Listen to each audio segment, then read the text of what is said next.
আচ্ছা একটু আগে এইটা স্যার হ্যাঁ বলুন। একটু আগে বন্ধনে যেটা দেখালাম এই দেখুন ধনের মতো হয়ে রয়েছে, স্কোপারিয়া ডালসিস।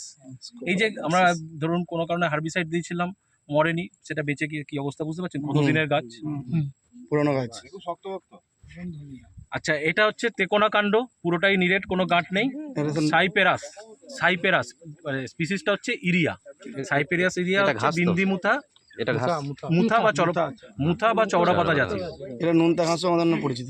নোনতে, হ্যাঁ। আচ্ছা যাই হোক, এই শুধু শীষগুলো আলাদা হয়, আর একটা দেখবেন ছাতা মুথা হয়, ছাতার মতো এরকম বেরিয়ে থাকবে, ঠিক আছে?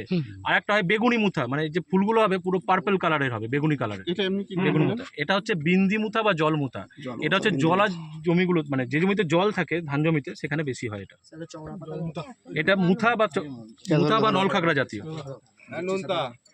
আচ্ছা। এটা হ্যাঞ্চা। এই যে এটা হেলেঞ্চার মতো, কিন্তু হেলেঞ্চা নয়, এটা কিন্তু হেলেঞ্চা নয়, এরও কিন্তু গাঁট মানে মাটি ফেলে গাঁট থেকে শিকড় বেরোয়, দেখেছেন? এটা চওড়া পাতার আগাছা। এটার নাম হচ্ছে অল্টারন্যান্থেরা ফিলক্সেরয়েড, সায়েন্টিফিক নেম। ইংরাজি নাম হচ্ছে অ্যালিগেটর উইড, বাংলা হচ্ছে মালঞ্চ। ঠিক আছে? এবার আরো যদি শুদ্ধ বাংলা করেন, অ্যালিগেটর উইডের বাংলা হচ্ছে অ্যালিগেটর মানে ঘড়িয়াল। ওই যে কুমির আর ঘড়িয়াল, মুখটা যার ছুঁচালো সেটা হচ্ছে অ্যালিগেটর। ক্রোকোডাইল আর অ্যালিগেটর হচ্ছে, যাই হোক, হ্যাঁ নরম শাক। ঘড়িয়াল আগাছা। আমাকে ধনেকালিতে একজন কৃষক বললেন যে কাউন্সিল অ্যাক্টিভ দিয়ে নাকি এটা মরছে না, আপনারা খেয়াল রাখবেন তো। আমার নজরে পড়েনি, আমার তো কেটে গেছে মনে হয়। এই যে হালকা একটু মোটামুটি করে দিলেই মরে যায় স্যার। চওড়া পাতার আগাছা, হ্যাঁ টেম্পারেচার কম। হ্যাঁ।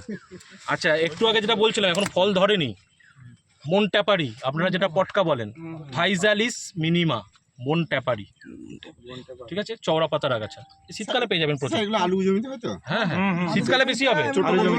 এই ধানের সিজনের শেষের দিক থেকে শুরু হয় আসা, ঠিক আছে? মোটামুটি এটা এরপরে যদি